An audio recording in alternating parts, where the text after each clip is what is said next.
ഒരു അന്തവും കുന്തവും ഇല്ലാത്ത പോക്കാണ് സംസ്ഥാന ബി ജെ പിയിലേക്ക്. ശ്രീലേഖ IPS മാഡം മാഡം എന്ന് പറയുമ്പോൾ ഒരു ഒന്നൊന്നര മാഡമാണ്. 3.5 പതിറ്റാണ്ട് കാലം കാക്കിക്കുപ്പായവും കാക്കി തൊപ്പിയും ഒക്കെ വച്ച് വിലസി അധികാര സ്ഥാനം കസേരകളിലൊക്കെ ഇരുന്ന് വലിയ വീമ്പിളക്കി പോലീസിൻ്റെ വീരശൂര പരാക്രമിയായ ഈ എന്താണ് മുൻ DGP ശ്രീലേഖ വിളിക്കുന്നു, പോടാ പുല്ലേ പോലീസേ നിന്നെ പിന്നെ കണ്ടോളാവൻ. എന്തൊരു വിരോധാഭാസമാണ്. IPSകാർക്കിടയിലും പോലീസ് അസോസിയേഷനിടയിലുമൊക്കെ നീറി പടരുന്നുണ്ട് ഈ മുൻ DGPയുടെ അധിക്ഷേപ വർഷം. പോലീസ് സേനയിലിരുന്ന് ആ സേനയുടെ ഇപ്പോഴും പെൻഷൻ തുകയൊക്കെ പറ്റി പോലീസിൻ്റെ ആനുകൂല്യമൊക്കെ പറ്റി ഇരിക്കുന്ന ഈ അമ്മമ്മയ്ക്ക് എന്തിൻ്റെ കേടാണ് എന്ന് പലരും ചോദിച്ചു തുടങ്ങി. BJPയുടെ എന്താണ് ഈ ചാണകം തലയിൽ കയറിയതാണോ അതോ ഇങ്ങനെയുള്ള ചാണക ബുദ്ധികളെയാണോ BJP എടുക്കുന്നത് എന്ന ചിന്തയും BJPക്ക് ഉള്ളിലുമുണ്ട്. ഏതായാലും ഈ ശ്രീലേഖ IPS മാഡത്തിൻ്റെ ഈ ഗോഖോ വിളി എന്താണ് വളരെ മോശമാണെന്ന വിമർശനം ഉയരുന്ന മട്ടിൽ തന്നെ ഒരു സെൻകുമാർ എന്ന വേറൊരു DGP ഉണ്ടായിരുന്നു, അതും വേറൊരു സംഘി.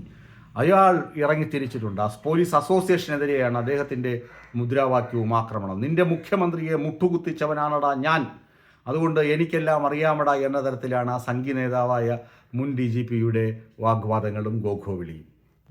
ഇവരെ ഏത് ത്രാസിലാണ് തൂക്കി നോക്കുക?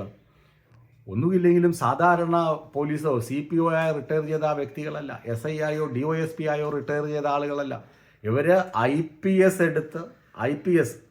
IPS ഇന്ത്യൻ പോലീസ് സർവീസിലിരുന്ന് DGP റാങ്ക് വരെ എത്തി DGP റാങ്കിലിരുന്ന വിരമിച്ച ഉദ്യോഗസ്ഥരാണ്. മാതൃകയാകേണ്ട ഉദ്യോഗസ്ഥരാണ്. പോലീസ് സേനയ്ക്ക് അഭിമാനമായി എന്നും തുടരേണ്ട ഉദ്യോഗസ്ഥരാണ്. അവരാണ് ഇങ്ങനെ അഴുക്കുവെള്ളത്തിൽ കിടക്കുന്നത്. ഇതിനെ നമുക്കിവരെ പൊക്കിയെടുത്ത് ഇവരെടുത്ത് ബുദ്ധി ഉപദേശിക്കാൻ പറ്റുമെന്ന് തോന്നുന്നില്ല. ഇടയ്ക്ക് ഒരു വാർത്ത, നന്ദഗോവിന്ദം ഭജൻസിൻ്റെ ഒരു വാർത്ത കൊടുത്തപ്പോൾ ഒരു പൊട്ടൻ ഒരു സംഘി വന്ന് കമൻറ്റ് ചെയ്യുകയാണ്, ബ്രിട്ടീഷുകാർ പോയപ്പോൾ എല്ലാം മല്ലു ക്രിസ്ത്യാനികൾക്ക് തീരെഴുതിയിട്ട് പോയി, അല്ലെന്ന് തെളിയിക്കാൻ പറ്റുമോ? ഈ പൊട്ടനോട് എന്തെങ്കിലും പറയാൻ പറ്റുമോ? ഈ പൊട്ടൻ സംഖ്യയോട് ചാണക സംഖ്യയോട് എന്തെങ്കിലും പറഞ്ഞ് ഇവനെ ബുദ്ധി ഉപദേശിക്കാൻ പറ്റുമോ? ഇവൻ ഏത് ചരിത്ര പുസ്തകമാണ് വായിച്ചത്? ഇവന് ഏതെങ്കിലും സംഘപരിവാർ ആലയത്തിൽ അല്ലെങ്കിൽ ശാഖ നടക്കുന്ന സ്ഥലത്ത് വേറെ ഏതെങ്കിലും പൊട്ടൻ പറഞ്ഞു കൊടുക്കുന്ന വർഗീയ പരാമർശങ്ങളും വർഗീയ വിദ്വേഷത്തിൻ്റെ ചരിത്രവും തലയിൽ പേറിയാണ് ഇങ്ങനെ നടക്കുന്നത്. ആ വിഷം പേറിക്കിടക്കുന്ന ഈ ശ്രീലേഖയെയും TP സെൻകുമാറിനെയൊക്കെ ഇനി ഉദ്ധരിച്ച് സമൂഹത്തിൻ്റെ പൊതുമധ്യത്തിൽ നിങ്ങൾക്കൊക്കെ വലിയ വിലയും നിലയും ഉള്ളതാണ്. നിങ്ങൾ ഇങ്ങനെ അധപ്പതിച്ചു പോകരുത്. അത്യാവശ്യം നിങ്ങൾ പൊളിറ്റിക്സൊക്കെ ആയിരിക്കും, പക്ഷെ വാക്കിലെങ്കിലും മിതത്വം പാലിക്കണം, അല്ലെങ്കിൽ ഒരു നന്മ പാലിക്കണം എന്ന് പറയാൻ കഴിയുമോ? എങ്ങനെ നന്നാകാൻ? ശ്രീലേഖ മാഡമൊക്കെ കരുതുന്നത് ഇപ്പോൾ മുഖ്യമന്ത്രിയാകുമെന്നാണ്. ശ്രീലേഖ മാഡത്തിൻ്റെ സ്വപ്നം അവർ BJPയുടെ മുഖ്യമന്ത്രി.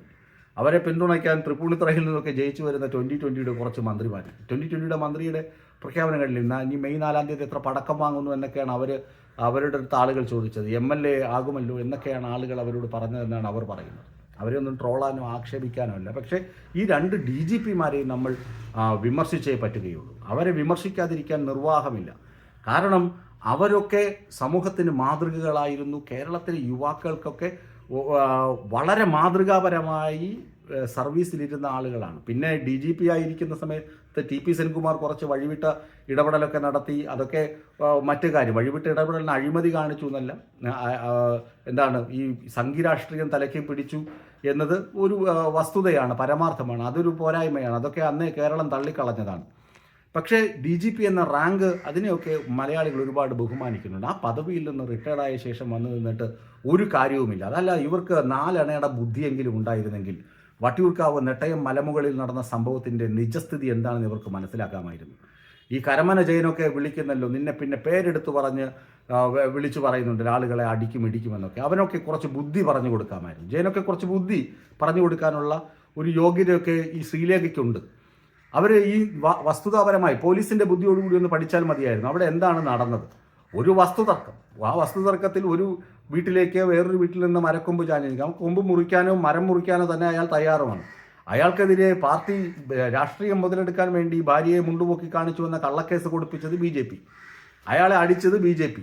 നാട്ടുകാർ ഒന്നടങ്കം BJPക്ക് തിരിച്ചടി കൊടുത്തപ്പോൾ BJPക്കാരെന്ത് പറഞ്ഞു? അമ്പലങ്ങളിൽ കൊണ്ട് ഗുണ്ടകളെ ഒളിപ്പിക്കാൻ തുടങ്ങി. നമുക്കറിയാം BJP എവിടെ നിന്നാണ് ആളുകളെ ഇറക്കുന്നതെന്നൊക്കെ. അതെല്ലാവർക്കും, കേരളത്തിലെ എല്ലാ അരിയാഹാരം കഴിക്കുന്ന ആളുകൾക്കും അറിയാം. ഒരു ജില്ലയിൽ പ്രശ്നം വരുമ്പോൾ മറ്റ് ജില്ലയിൽ നിന്ന് ആളുകളെ ഇറക്കി അവിടെ അടിയുണ്ടാക്കുക, ബഹളമുണ്ടാക്കുക. പക്ഷേ വട്ടിയൂർക്കാവിലെയും മലമുകളിലെയും നെട്ടയത്തെയും ഒക്കെ ജനങ്ങൾ ഇത് തിരിച്ചറിഞ്ഞ് ഇവരെ പ്രതിരോധിച്ചു.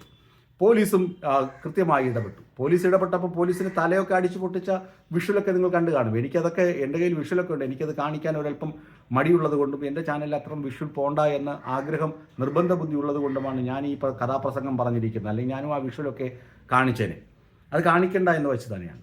അപ്പോൾ അവർക്ക് വേണമെങ്കിൽ പറഞ്ഞു കൊടുക്കാം, ഇത് നിസ്സാര പ്രശ്നമാണ്, ഇതിന് രാഷ്ട്രീയം മുതലെടുക്കേണ്ട ആവശ്യമില്ല എന്ന് പറയാം. എന്നിട്ട് അവർ കഴിഞ്ഞ ദിവസം BJP-ക്കാർക്ക് ക്ഷീണമുണ്ടാക്കുന്ന വേറൊരു കമൻറ്റ് നടത്തുകയും ചെയ്തു. അതാണ് ഈ പൊട്ടക്കിണറ്റിലാണ് ഇവർ കിടക്കുന്നതെന്ന് പറയാൻ കാരണം. BJP-യോട് പറഞ്ഞ് ഈ പൂരവും ആരവങ്ങളും ഒന്നും ഇല്ലാതെ ഉത്സവങ്ങൾ നടത്താൻ പാടില്ലേ, ദൈവങ്ങൾ അതിൽ പ്രീതിപ്പെടില്ലേ എന്നൊക്കെ ചോദിക്കുന്ന ഒരു കമൻറ്റ് ശ്രീലേഖയുടെ ഭാഗത്തു നിന്നുണ്ടായി. അത് BJP-ക്കാർക്ക് ആകെ ഇഷ്ടപ്പെട്ടിട്ടുമില്ല. BJP അത് ഇരതല മൂർച്ചയുള്ള വാളായാണ് ശ്രീലേഖ പ്രവർത്തിക്കുന്നത്. ഒരു പക്ഷേങ്കിൽ അടുത്ത സംഖ്യയാകും, ചിലപ്പോൾ അല്പബുദ്ധിയായി പ്രവർത്തിക്കും. ഇതെല്ലാം കൊണ്ട് നാണക്കേടുണ്ടാകുന്നത് അവരിട്ടിരുന്ന കാക്കി കുപ്പായത്തിനും തലയിൽ വെച്ചിരുന്ന IPS-ൻ്റെ തൊപ്പിക്കുമാണ്. ഇത് വളരെ നാണം കെട്ട ഏർപ്പാടാണ് എന്ന് വിളിച്ചു പറയാതിരിക്കാൻ ഒരു നിർവാഹവുമില്ല. അതുകൊണ്ട് വിളിച്ചു പറഞ്ഞു പോകുന്നതാണ്. മാഡം, ദയവായി ഞങ്ങളോടൊക്കെ ക്ഷമിക്കുക. നിങ്ങൾ നന്നാകില്ല എന്ന് ഞങ്ങൾക്ക് നന്നായി അറിയാം. നിങ്ങൾ മാത്രമല്ല, TP സെൻകുമാറും ഈ ആയുഷ്കാലത്ത് നന്നാകാനോ 4 അണയുടെ ബുദ്ധി ഉദിക്കാനോ പോകുന്നില്ല. അയാളും ഇങ്ങനെ തന്നെ ആയിരിക്കുമെന്ന് ഞങ്ങൾക്കറിയാം. എങ്കിലും പറയാതിരിക്കാൻ നിർവാഹമില്ല. നിങ്ങൾ DGP-മാർ ആയിരുന്നു എന്നതുകൊണ്ട് തന്നെ നിങ്ങളോടുള്ള സർവ്വ ബഹുമാനവും കാത്തു സൂക്ഷിച്ചുകൊണ്ട് തന്നെ പറയട്ടെ, ഈ പോക്ക് വളരെ അപകടം പിടിച്ച പോക്കാണ്, നാണം കെട്ട പോക്കാണ് എന്ന് ഉറച്ച് ആവർത്തിച്ച് മലയാളികൾ പറഞ്ഞുകൊണ്ടേയിരിക്കും. ഈ നാണക്കേടിൽ നിന്ന് കഴുകി വെളുക്കണമെങ്കിൽ നിങ്ങൾക്ക് ഒരു പകലോ രാത്രിയോ മാത്രം പോരാ എന്നും ഞങ്ങൾക്കറിയാം. കാരണം നിങ്ങൾ അധികാര കൊതിമൂത്ത് BJP താവളത്തിലേക്ക് ഒളിച്ചോടിപ്പോയ ആളുകളാണെന്നുള്ള കാര്യവും കേരളത്തിലെ സാമാന്യ ജനത്തിന് കൃത്യമായി അറിയാം.